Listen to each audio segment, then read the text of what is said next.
What was that? I am a Gundam.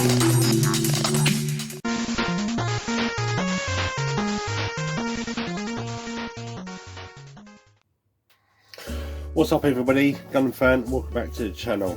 And today is another unboxing. I mean, I wasn't expecting to do this one because apparently this was delivered when I got my Jin Mobile MG.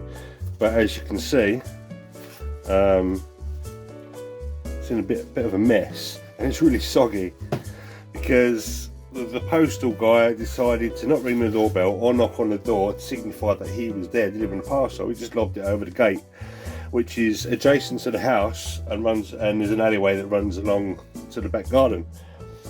And you know, I looked all around the front of the house, you know, just in case he stashed it behind the glass refuse bin and other bits and pieces like that, and it wasn't there. So I contacted the seller. I said, look, it hasn't arrived. And they was like, no, it's adamant, it's been delivered, can confirm it's been delivered. So I sat there and I thought, I wonder. So I opened up the gate and there it was, just sat there in a sorry state, just on the floor. And we've had a massive downpour since then. So I'm just hoping. I mean, it says, look here, van 84, I can track it, and drop 24, I can track it to this company. worldexpress.com, and just send them a picture of this and just say, look, what the hell is this driver on crack? Anyway, without further ado, I send it again. You know, I've got to really start writing some scripts or something because I'm fed up with saying the same old nonsense all the time. It must bore you to tears. But anyway, inside here, hopefully these are going to be fine, because as moist as this is, they are plastic lined with bubble wrap. So these jiffy bags are pretty good, to be fair. So not to worry. And as you can see, inside are the, let's do them in order, are the grit sponges from Display. I've been after these for a while and they're relatively cheap. I mean, I think I paid 17 plus a bit of postage over. I mean, UK sellers obviously sell them for a bit more because of they've got to absorb the cost of getting them into the country, and I get that. So I decided to wait a little bit longer and get them directly from Asia, I think Singapore. And here we are. And they've got various thicknesses of each sponge and the grit type, lowest being the most coarse and highest being the most well, for polish. So the further you go through the grit, the more buff the plastic's going to be. So I don't think I'll ever use the 180s because that's going to tear chunks out of your plastic. But what I'm going to do is I'm going to open these up now, because I'm not going to use these boxes again, because they come in these really cool. Even the boxes, like, they come right in this plastic, so these were never going to get damp. So that's so cool. And you can reuse these, and you can buy refills as well. But you know, because considering how cheap they are, you might as well just buy a new set and just keep the pots for other things. Maybe your weekly dose of tablets or something. And they are marked as well, so you can't get confused. There's like an, oh, hang on. Oh, that's broke. That's not great. And these probably will break over time with backwards and forwards. These plastic injection hinges don't last forever, but it's not a deal breaker. It's not Display's fault. You know, it's just an out-of-box failure. It's fine. These things happen. So I'm not too fussed about it. But going back to it, there's a Display marker on there, and as you can see, there's embossed with the grit type. Now I'm going to get out a 240 or a 180, sorry.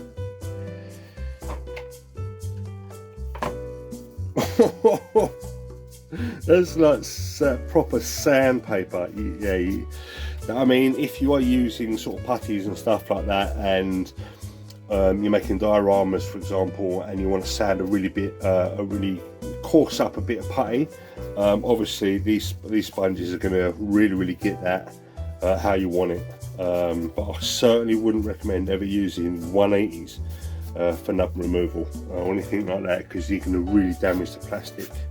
Although it'll get the nub down pretty quick, I wouldn't suggest it. Obviously use a razor or a file or something like that. Now moving up to the upper end of the scale, for your fine work and your buffing, you've got, hang on, what was it, 2500? Yeah, 2500 grit, which is a lot less coarse, and you can probably use this type with a bit of water and buff your clears and transparent plastics and stuff like that, and it's gonna buff it rather than do any sort of real damage to the plastic. So what you can do is, when you are sanding stuff down, yeah, I'll give you an example. I'm going to start with a 600, quite coarse, as you can hear. Give this a scratch up, and what it will do is it will highlight imperfections in the plastic. You see that? It's not quite flat. So you can keep going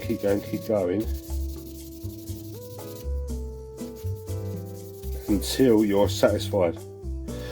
And then what you do is you then go through another grit. I'm going to get a 1000 grit here, and you go up higher. Higher grits means there's less there's less gaps between the grits, so you can then polish, go up a bit more.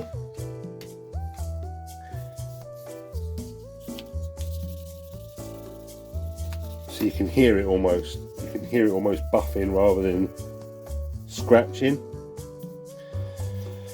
And then finally, to really polish it off, you get the highest of the grits and you go over that, and what you can do is you can end up bringing the plastic back to its original state, or there or thereabouts. You can obviously go a bit higher. So if you do any sort of gouging or scratching, micro scratches that you're not happy with, first you can take the plastic back of the higher grit, and then you work through the even higher grits to recover the plastic. That's what I would do. And there you are. I mean, there's nothing to it really. They're just a bunch of grits on sponges that you can use on edges that are rounded. I've been waiting for these so I can work on the kit, and I've had them in the bloody back garden all this time. Friday. They were delivered on Friday, I think, and it's now Wednesday. So, you know, the progress on the wings for the Wingber car, because I'm not happy with some of the work that I've done. I want to take it all back and start again.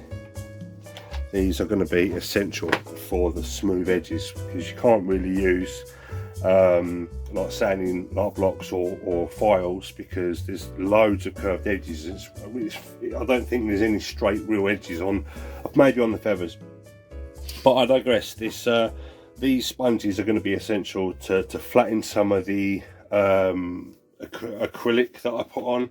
I used some of this pledge and I didn't notice it, but it's pulled in certain areas, so it's gone a bit yellowy. It's not nice. So even though I use this pledge to protect plastic from the enamel, sometimes it does yellow. But you can just flat that back to plastic, prime it all over again, and start all over. So there's no real loss. It's just time consuming, because I was rushing and I was being a bit complacent. So these are going to be what you need for sanding and, you know, repairing plastics or buffing plastics that are smooth, that have got rounded edges and so on. And they come in various sizes, as you can see, in their various depths. Now we have it, the display sponges. Get yours today. They are everywhere. All major retailers, I think, sell them. A lot of Gunpla stores in your regions will sell them. I'm not sure if there's any other sets. I'm only aware of these two sets. But they're not going to cost you the earth, and there's quite a few in here to get you going. and like I say, for the price of them, buy a couple of boxes each, you know, and you're going to have spares. Also, you can buy Tamiya sponges that come in various grits, but they come in sheets which you can cut to your size, and obviously fold and bend and cut into little triangles and put them on tweezers to get into small areas and so on and so on. You can cut these up as well, nothing to say you can't do that. They're relatively easy.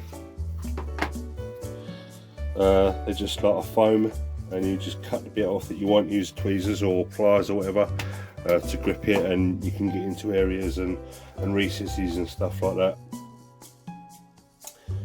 But there you go. Please do not tear the sponge, it will affect the ability to sand evenly. Again, there's a caution on there. Please use scissors or craft knife to cut the sponge. Be careful when using craft knives and sharp edges.